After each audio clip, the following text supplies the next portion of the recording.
Praise be Jesus Christ and Mary Immaculate. Welcome to this 22nd Sunday in Ordinary Time. We continue our Christological reflection on the power of Jesus and its implication for our lives. Last week's the profession of faith of Jesus as the Messiah, the Son of the living God, by the mouth of Peter, today is immediately followed by Jesus' announcements of his impending death that is going to happen to him in Jerusalem.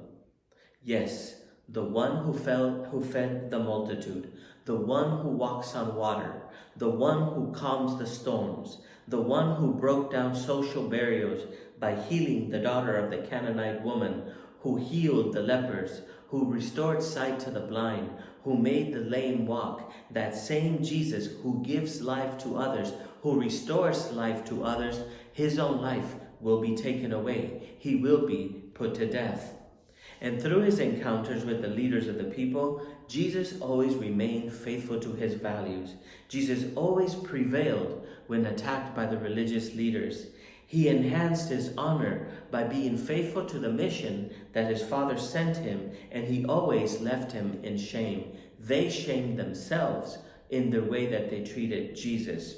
And it is understandable that why their wrath against him is increasing, why they are so upset with Jesus. And still, all his wondrous deeds demonstrate the great power that Jesus has at his disposal at any time. The question is, why would he not use that same power in his own defense? And perhaps that's the key to understanding the gospel and this passage. The power that Jesus has been given is meant for the uplifting of the reign of God and not for his own empowerment. Jesus never does anything to increase his power or his authority. This is difficult for us to understand, that Jesus has every ability, every power, all the power that he needs to save his life, and yet we know that he is going to be killed. The gospel does not say that Jesus heroically, stepped forward like a superhero to take on his suffering himself. He was not a superhero in that way.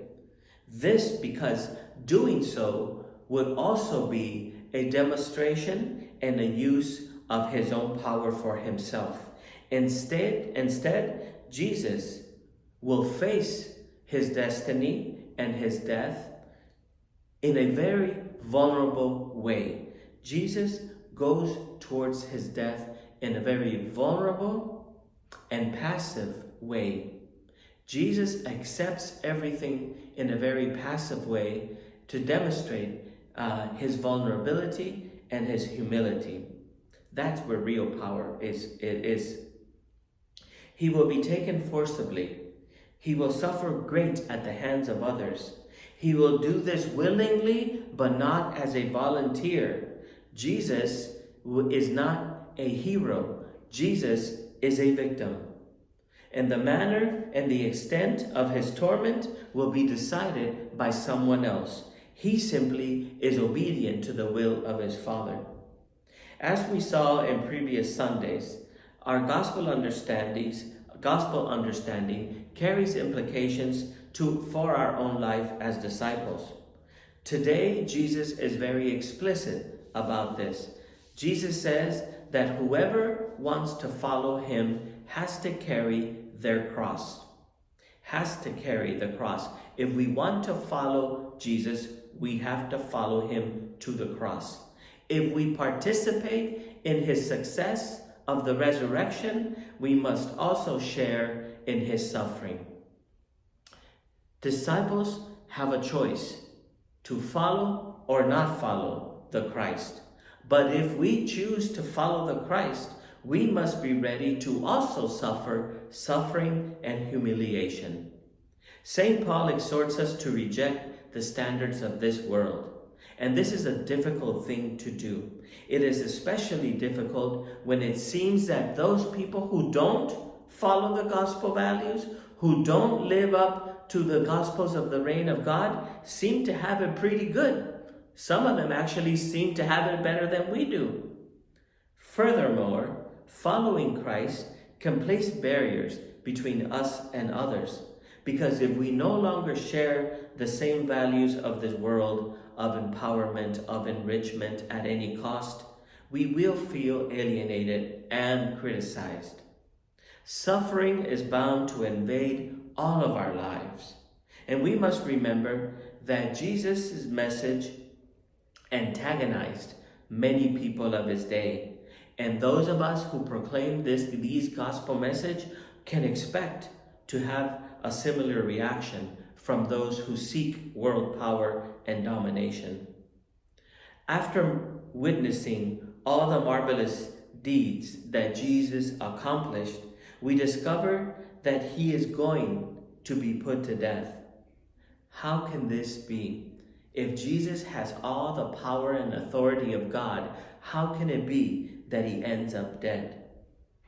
Like St. Peter, we too can protest and say, this will never happen to you. But then we would be thinking not like God, we would be thinking like Satan. With Jeremiah, we also can ask the question, have we been duped? And perhaps the gospel story today is meant to enable us to commit once again to following him, no matter what the cost, even if it does imply some suffering. Because the realization that we too will have to suffer will also become a crucial part, a test of our faith. And as we reflect more deeply in this mystery, we discover that no, it is not God who has duped us. It is not God that has falsely seduced us. It's us. It's ourselves. Because rather than God seducing us or duping us, we have duped ourselves. Because we expect Jesus to show the same power towards us, to show that, to manifest his power toward us, to make miraculous interventions into our lives without realizing that the power of Jesus certainly is in action in our world and in our lives, but in a very different way. Rather than changing the circumstances that causes us distress, maybe it's transforming us by enlightening our minds, strengthening our hearts, and solidifying our faith. God bless you.